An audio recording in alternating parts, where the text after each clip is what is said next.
Numbers 24. Balaam was sure that the Lord would tell him to bless Israel again. So he did not use any magic to find out what the Lord wanted him to do, as he had the first 2 times.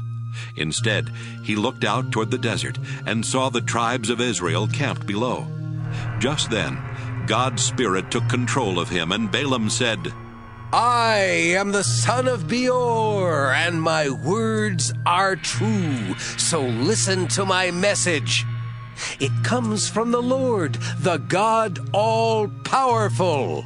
I bowed down to him and saw a vision of Israel. People of Israel, your camp is lovely. It's like a grove of palm trees or a garden beside a river. You are like tall aloe trees that the Lord has planted, or like cedars growing near water. You and your descendants will prosper like an orchard beside a stream. Your king will rule with power and be a greater king than Agag the Amalekite. With the strength of a wild ox, God led you out of Egypt.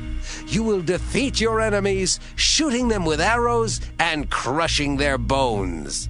Like a lion, you lie down resting after an attack. Who would dare disturb you? Anyone who blesses you will be blessed. Anyone who curses you will be cursed.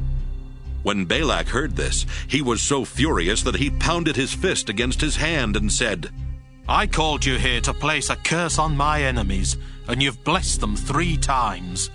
Leave now and go home. I told you I would pay you well, but since the Lord didn't let you do what I asked, you won't be paid.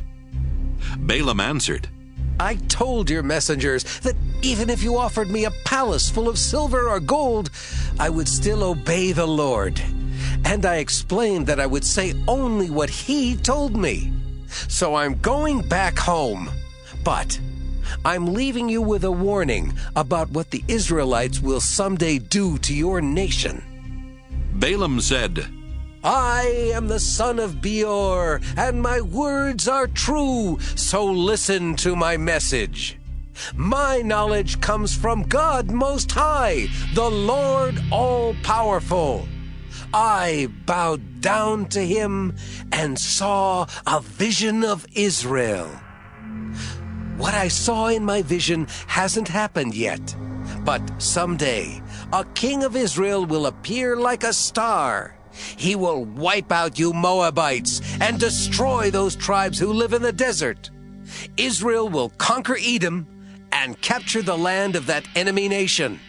The king of Israel will rule and destroy the survivors of every town there. And I saw this vision about the Amalekites. Their nation is now great, but it will someday disappear forever. And this is what I saw about the Kenites. They think they're safe living among the rocks, but they will be wiped out when Assyria conquers them.